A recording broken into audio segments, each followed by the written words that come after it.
ওসমান হারুনি ঈশার নামাজ জামাতে আদায় করলেন, ঈশার নামাজ জামাতে আদায় করে জামাতে নামাজ আদায় করে ঘুরে দেখেন অল্প কয়টা মুসল্লি।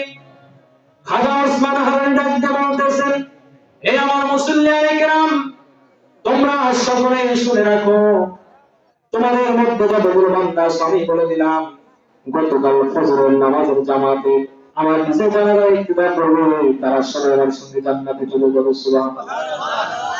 খাজা ওসমান হারুনি বললেন, যারা ফজরের নামাজ আমার পিছে জামাতে আদায় করবে তারা জান্নাতে চলে যাবে। তবে খবরদার একটা কথা মনে রাখবে, আমি যে কথাটা বললাম এই কথাগুলো শুধু এই কয়েকজন মুসল্লি জানে। এর ভিতরে যদি কোনো ব্যক্তি জানে তাহলে মনে রাখবে, যে ব্যক্তি বাইরে বললো সেই ব্যক্তি জান্নাতে যাবে না, সেই ব্যক্তি জান্নাতি হবে না। এইবার খাজা মঈনুদ্দিন চিশতি নিজের বাসায় গেলেন, চিন্তার মধ্যে পড়ে গেলেন। সব মুসল্লিরা নামাজ পড়ে যার যার বাসায় গিয়ে ঘুমিয়ে গিয়েছে। কারণ রাত্রে যদি জাগরণ করি ফজরের নামাজ জামাতে আদায় করতে পারবো না, এজন্য আগে গিয়ে ঘুমিয়ে যায়, ফজরের নামাজ জামাতে আদায় করবো এবং জান্নাতে চলে যাব।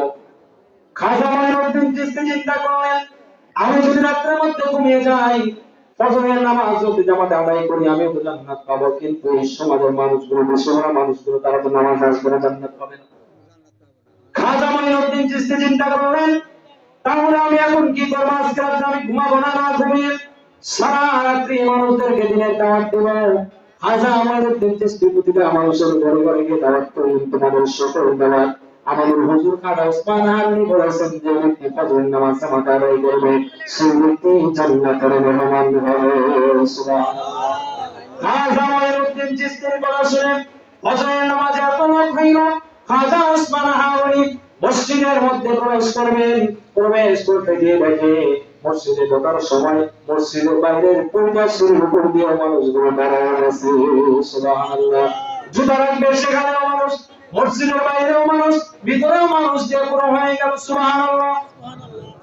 খাজা ওসমান হারুনি মসজিদের মধ্যে প্রবেশ করলেন, নামাজ আদায় করা পূর্বে ডাক দিয়ে বললেন, দর্শকগণ তোমরা শোনো, তোমাদের মধ্য থেকে এমন কোন ব্যক্তি এমন আছে যে মানুষদেরকে বলে দিয়েছো, আমি তো বলে আসলাম যে ব্যক্তি মানুষদের মধ্যে বলবে জান্নাতের কথা, আমি তাকে জান্নাত দিব না, কিন্তু যারা থাকবে তারা সবাই তো জান্নাতে চলে যাবে, তাহলে এমন কোন বান্দা তুমি জান্নাত চাও না? খাজা মঈনুদ্দিন চিশতি বলেন, ও আমার হুজুর, রাতে আমি চিন্তার মধ্যে পড়ে গেলাম যে আমার আল্লাহর কাছে আমি চেয়েছি, আমি আল্লাহর কাছে দোয়া করেছি, আল্লাহ সব মুসলিমকে একত্রিত করে ফজরের নামাজে জামাতে ঢুকিয়ে দেব। আমি যদি এত জান্নাত থেকে বঞ্চিত হই, আমার আল্লাহ যদি সব মুসলিমদেরকে জান্নাত দিয়ে খুশি হয় এবং আমাকে যদি জান্নাত না দিয়ে আমার আল্লাহ থাকতে পারে, তাহলে আমি মঈনুদ্দিন জান্নাত চাই না, বরং আমার সমাজের সকল মানুষ জান্নাতে চলে যায়। সুবহানাল্লাহ। এইগুলো খাজা মঈনুদ্দিন চিশতি আদর্শ। নিজে আমি জান্নাত যেতে চাই না, আমার সমাজের সবাই যায়।